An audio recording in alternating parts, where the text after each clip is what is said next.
All good. Great. Ready, Hank? All ready. Ready, everybody? All right. So, what do we as people like more than anything else? To be in control of everything, especially ourselves. Health fads are huge. We always want to be in control of our diet. We want to be in control of when we poop. We want to be in control when we sleep. Now, here's a process you may not have thought of, or that you see people do as a party trick. Is burping. We do it to babies. Why wouldn't we do it for adults? So let's start with, all right, there we go. What is burping?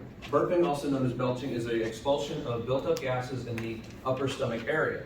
So your stomach is divided into two parts. You have your stomach, and then you have your intestines. So this has your small and your large intestine. Any gas that's produced here comes out the back. Any gas that's produced up here in the stomach comes out the front. So this gas comes from probiotic bacteria as well as hydrochloric acid dissolving and digesting food. So whenever you have an acid, anybody who's taken a chemistry class, you know you have an acidic process whenever you see bubbles. So that's what that is. It's a release of gas. So, I hate this thing.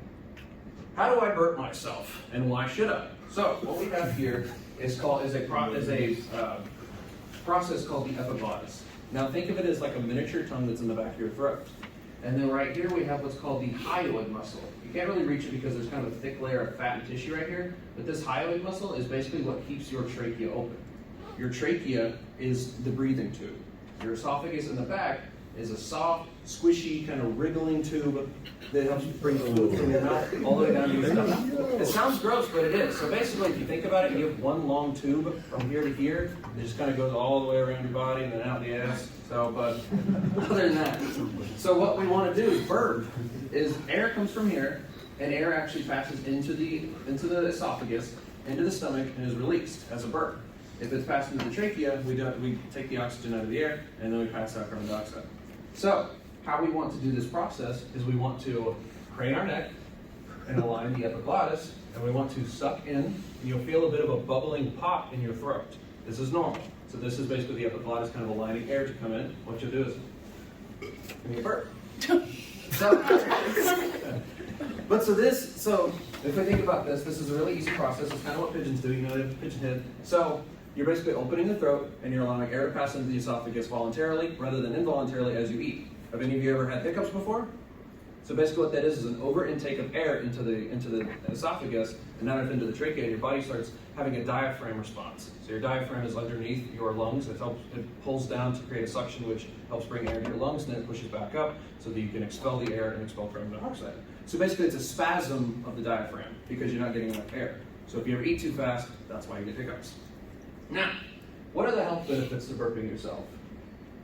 What are the benefits to me breaking this remote? Oh my Lord. There we go. Jesus Christ. All right. My Lord, technology's not on my side. All right, so the benefits to this can help with a lot of indigestion problems. So if you've ever felt indigestion, you know that feeling in your stomach and you know that feeling of pressure. So what that is, the buildup of gas. And then for anybody here who has acid reflux or anything like that knows this especially well, that when you have that buildup of gas, it helps push up the acid and leads to that burn in your throat. So anybody who has acid reflux, any sort of indigestive disorders, this will definitely help you relieve a lot of that pressure in your gut. And if you ever eat big, heavy meals, this will also help make a little extra room, as well as help aid in your digestive process.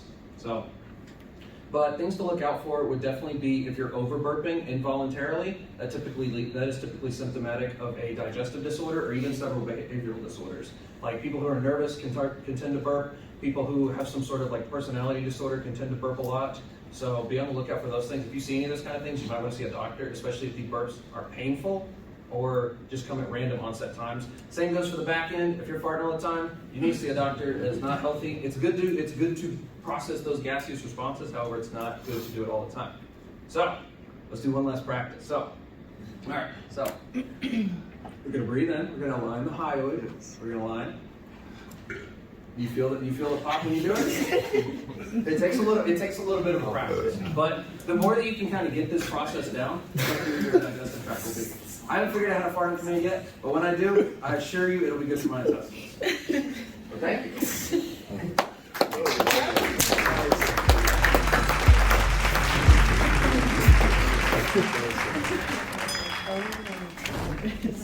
you.